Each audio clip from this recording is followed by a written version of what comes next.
आज हम सुनाने वाले एक कहानी। एक राजा के राजसभा में एक अनजान व्यक्ति नौकरी मांगने के लिए आ गया। उसने उसकी योग्यता पूछी गई तो बोला, मैं आदमी हो चाहे जानवर, शक्ल देखकर उससे बारे में बात कर सकता हूँ। राजा ने उसे अपने खास घोड़े के अस्तबल का इंचार्ज बना दिया। कुछ दिनों बाद राजा ने उससे अपने सबसे महंगे और मनपसंद घोड़े के बारे में पूछा। उसने कहा, महाराज, ये घोड़ा नस्ली नहीं है। राजा को हैरानी हुई। उसने जंगल से तुरंत घोड़े वाले को बुलाकर पूछा। उसने बताया, घोड़ा नस्ली तो है, पर इसकी पैदाइश पर इसकी माँ मर गई। ये गाय का दूध पीकर उसके साथ पलाया।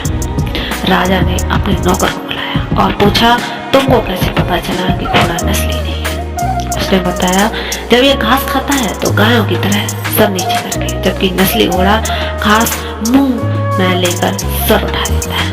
राजा उसकी योग्यता से अत्यंत प्रसन्न हुए और नौकर के घर अनाज, घी, मुर्गे तथा अंडे बतौर पुरस्कार भिजवा दिए और इसे अपने महल में तैनात कर लिया। कुछ दिनों बाद राजा ने उससे रानी के बारे में राय मांगी। उसने कहा, तौर तरीके से तो रानी जैसी है, लेकिन पैदाइश ही नहीं है। राजा के पैर तले जमीन निकल गई।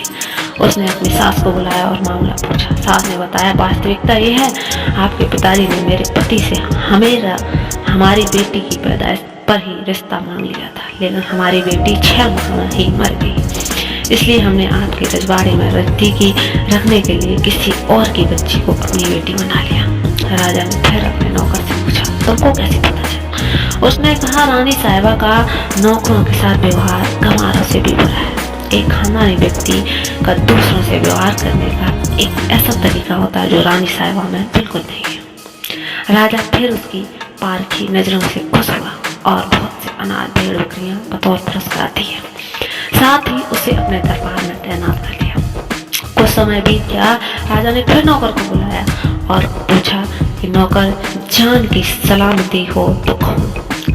राजा ने वादा किया। उसने कहा, ना तो आप राजा के बेटे हो और ना ही आपका चलन राजाओं वाला है। राजा को बहुत गुस्सा आया, मगर जान की सलामती का वचन दे चुका था। राजा सीधा अपनी माँ के महल पहुंचा। माँ ने कहा, ये सच है, तुम एक चरवाहे के बेटे हो। हमारी औलाद नहीं थी तो तुम्हें गोद लेकर हमने पाला है। राजा ने नौकर को बुलाया और पूछा, बता, तुझे कैसे पता चला? उसने कहा, जब राजा किसी को इनाम दिया करते हैं तो हीरे, मोती और जवाहरात भी शक्ल में देते हैं, लेकिन आप भेड़ बकरी, खाने पीने की चीजें दिया करते हैं।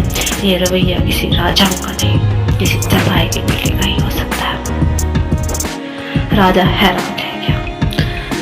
शिक्षा यह थी कि किसी इंसान के पास कितनी धन दौलत, सुख, समृद्धि, प्रसिद्धि हो जाए, बाहुबली हो जाए, लेकिन ये सब बाहरी दिखावा है। इंसान की असलियत की पहचान उसके व्यवहार और उसकी सोच से हो जाया करती है। इश्तेहार